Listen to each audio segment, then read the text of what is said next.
Shalom, selamat pagi. Kita berjumpa kembali dalam Renungan Toraja Jemaat Tangerang, edisi Jumat, tanggal 26 Juli tahun 2024. Kita siapkan firman Tuhan dari Kolose pasal 3 ayat 12-17. Mari sebelum kita mendengarkan firman Tuhan, kita bersatu hati, kita berdoa. Bapa kami di dalam surga, kami bersyukur buat anugerah-Mu. Kalau pagi ini kami boleh ada sebagaimana kami ada. Saat ini Tuhan, kami akan mendengarkan dan merenungkan firman-Mu. Berkatilah kami, berikanlah kami hikmat agar boleh kami mengerti setiap firman yang kami akan dengar. Di dalam nama Tuhan Yesus kami berdoa. Haleluya. Amin. Kolose pasal 3 ayat 12-17. Karena itu, sebagai orang-orang pilihan Allah yang dikuduskan dan dikasihinya, kenakanlah belas kasihan, kemurahan, kerendahan hati, kelemah lembutan, dan kesabaran. Sabarlah kamu seorang terhadap yang lain, dan ampunilah seorang akan yang lain apabila yang seorang menaruh dendam terhadap yang lain.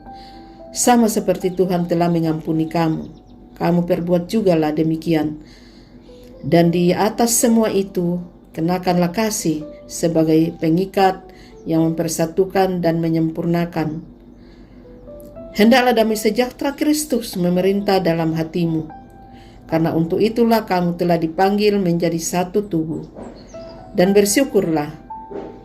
Hendaklah perkataan Kristus diam dengan segala kekayaannya di antara kamu, sehingga kamu dengan segala hikmat mengajar dan menegur seorang akan yang lain, dan sambil menyanyikan mazmur dan puji-pujian dan nyanyian rohani, kamu mengucap syukur kepada Allah di dalam hatimu.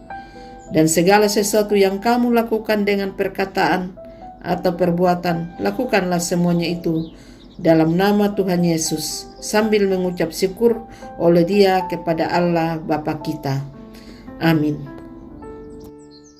Aku istimewa. Todipator Roma Datu.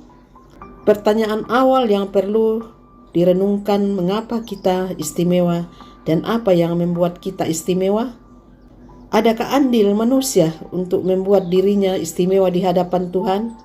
Merujuk pada bacaan hari ini, keistimewaan kita terletak pada anugerah Yesus Kristus yang memilih kita untuk dikuduskan dan dikasihinya. Itu kita bisa lihat di dalam ayat 12. Tampaknya Paulus menegaskan ini untuk meneguhkan jemaat di Kolose tentang status mereka sebagai umat pilihan Allah.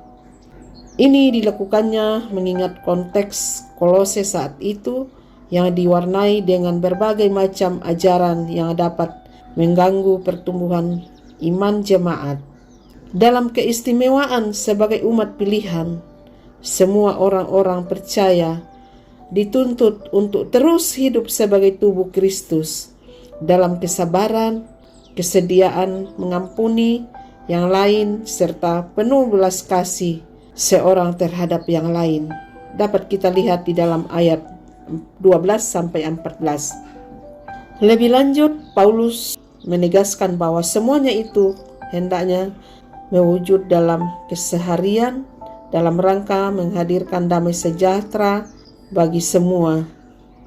Kita lihat dalam ayat 15-16, namun perlu juga digarisbawahi bahwa untuk menghidupinya kita membutuhkan bahkan sangat bergantung pada kuasa Roh Kudus.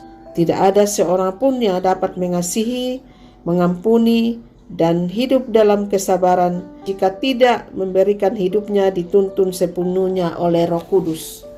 Identitas kita sebagai persekutuan orang-orang percaya yang dipanggil keluar dari kegelapan untuk masuk ke dalam terang Allah yang ajaib, mestinya tidak sekedar tempelan semata.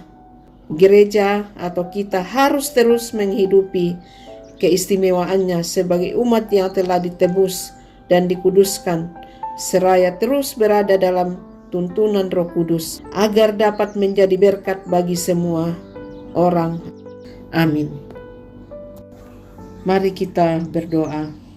Bapa yang baik, kami awali pagi ini dengan ucapan syukur padamu atas anugerah yang selalu baru tiap pagi, atas hidup kami dan kesempatan buat hidup lebih baik di hari ini. Bimbing kami untuk tetap berjalan pada kebenaran-Mu dan tidak menjadi lemah dalam kegagalan kami. Manusia boleh meninggalkan dan mengecewakan kami, tetapi Engkau tidak pernah sekalipun pergi dan membiarkan kami sendiri. Terima kasih atas kebaikan-Mu Bapa. Kami berdoa untuk kebenaran firman-Mu hari ini.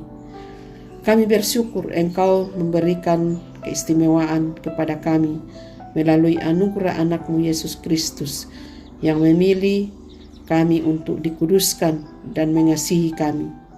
Juga mengajak kami untuk terus hidup sebagai tubuh Kristus dalam kesabaran, kesediaan, mengampuni yang lain serta penuh belas kasih seorang terhadap yang lain. Biarlah Roh Kudus-Mu terus menuntun kami agar kami bisa melakukannya, Tuhan, yaitu saling sabar, saling mengampuni, dan saling mengasihi, seperti Kristus mengasihi kami. Tuhan, teguhkanlah iman kami, agar kami senantiasa taat dan setia berjalan bersama Engkau setiap hari agar kami memperoleh kemenangan. Berikanlah iman kami yang hidup, harapan yang kuat, dan cinta yang tulus. Jadikan segala perkataan dan perbuatan kami menyenangkan hati-Mu. Berkatilah keluarga kami dan semua orang yang kami jumpai hari ini. Bimbinglah kami, berkatilah kami, dan jaga kami senantiasa dalam segala aktivitas kami sepanjang hari ini. Bapa, jadikan kami hamba-hamba yang setia dan taat kepadamu. Inilah seru doa kami, permohonan jiwa kami. Kami pohonkan hanya di dalam nama Tuhan Yesus Kristus dan Juru Selamat kami yang hidup. Haleluya. Amin.